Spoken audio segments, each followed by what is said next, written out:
Hello everyone, and welcome to Joe and Zach Survival. So, today I did a online search of what to put in a bug out bag, okay? And I can't remember if that was the exact search, but it was something along the lines of that.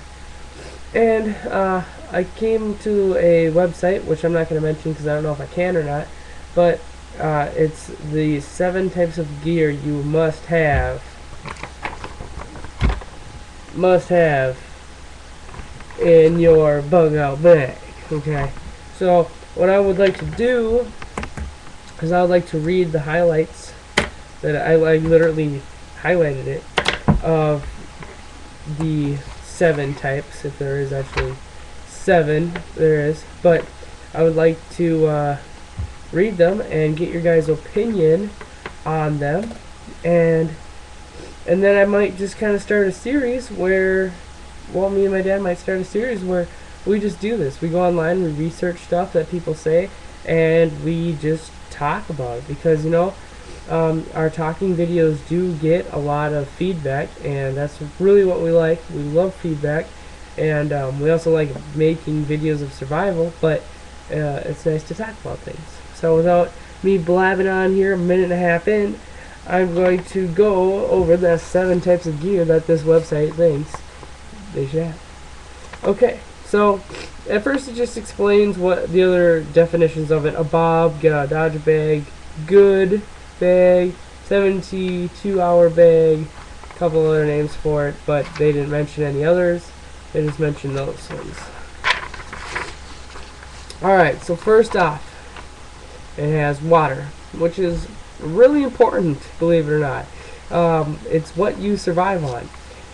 1 liter per day per person is really the bare minimum, and I can agree to that. And if you're thinking, and this website, whoever wrote this, is going off of mainly a 72-hour bag, so I'm just gonna write a big 7-2 on there. That's how I remember that. So, do you guys think that 1 liter of water per person per day is the bare minimum? I mean, a liter of water, you know, I think a person drinks more than that, really, but for bare minimum, yeah, I can understand that. That's a lot of water to be carrying, though. A gallon of water, I think, a gallon of water weighs something around 10 pounds or something like that. So, a person wants to be ready for anything. You never know if you're going to get cut and have to wash it out, and that goes out of your water supply. But then again, there's location factor too. It also says that you can expand your survival longer. You can make your survival time longer. You will need a water purification system, and it can be either by boiling water, iodine tablets, which we all know works, or a serious water filter, which I don't believe water filters do nothing. I think that's stupid because those filters go bad so quick. It's just, the expensive ones don't, but the cheap ones that everyone's gonna buy, nah. Alright, so number 2, food. And they have a bunch of Mountain House food, which if you guys haven't seen it, we do have a video on that. Says for a 3-day bug out bag, backpack meals and energy bars can be sufficient. And that just explains that it's a freeze-dried meals that you add boiling water to, yada yada yada. I have heard more about those Mountain House meals, or, you know, freeze-dried meals, than I have actually energy bars. But in comparison to a actual, like, Mountain House freeze-dried oatmeal actual food, is an energy bar giving you actual nutrition? Or is it, I mean, really, we should figure out a way to make our own energy bars that'll give you everything. You know, you can throw in some vitamins, yada yada yada. But what do you guys think about that? Kind of weird. They only mentioned 2 different ways of food, but like 10 different ways of water. Food's pretty much as important. You will forget to get water if you don't have food, pretty much. Number 3 they have is clothing. Okay, then they have a couple of bulletin points right there. It says a pair of sturdy boots or shoes. Your feet are the most important part of a bug out situation that way. A pair of long pants. It says in things here, preferably not blue jeans. That's totally agreeable. You're gonna want something not blue jeans. They're just gonna not last you. Wool. Wool is the way to go. If you're in cold weather, I should say.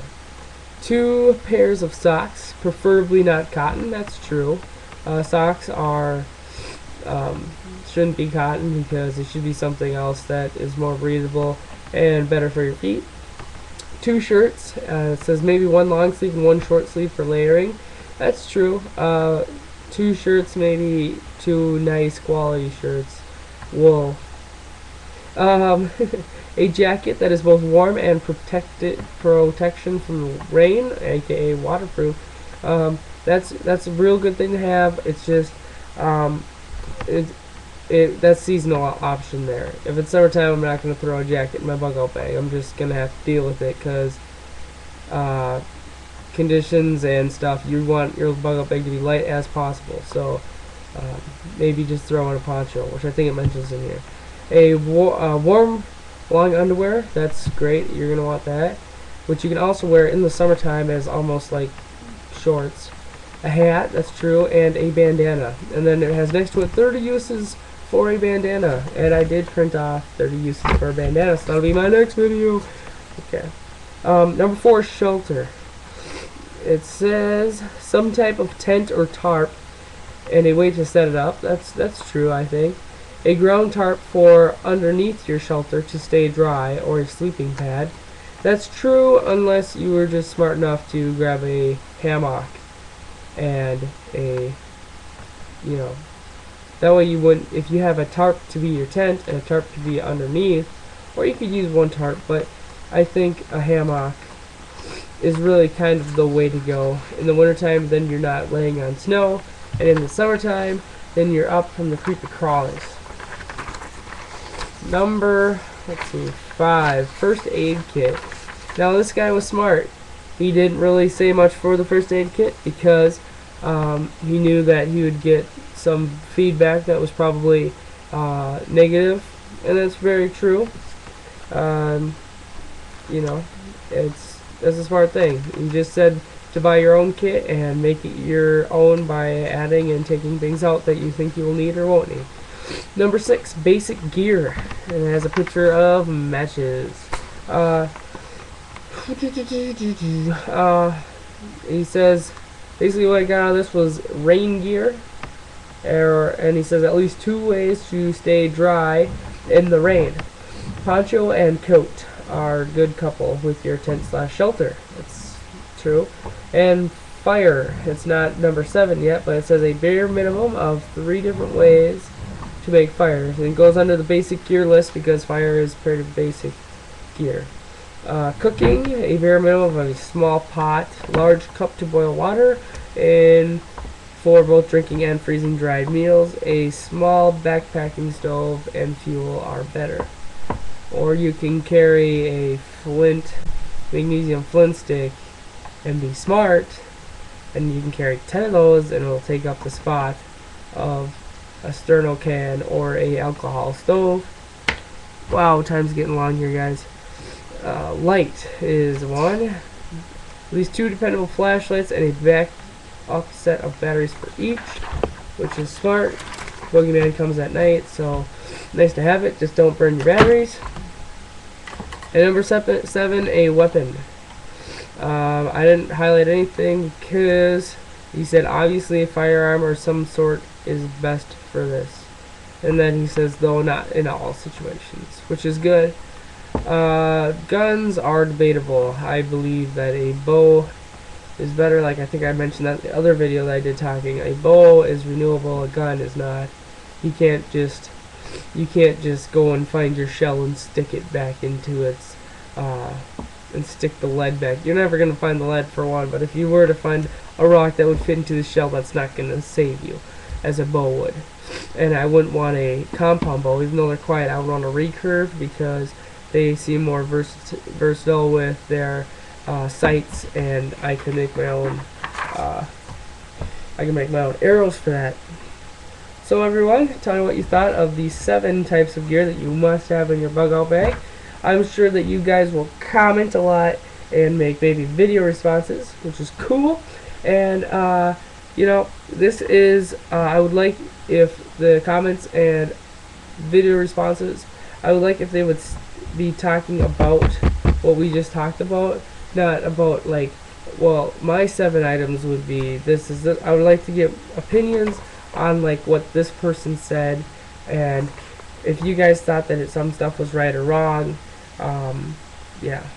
So thanks everyone for watching the Joe and Zach Survival channel, and let me know if you would like to let me read up on these 30 uses of a bandana and make a video about that. Alright, so thanks everyone for watching the Joe and Zach Survival channel, and I hope you all have a great day.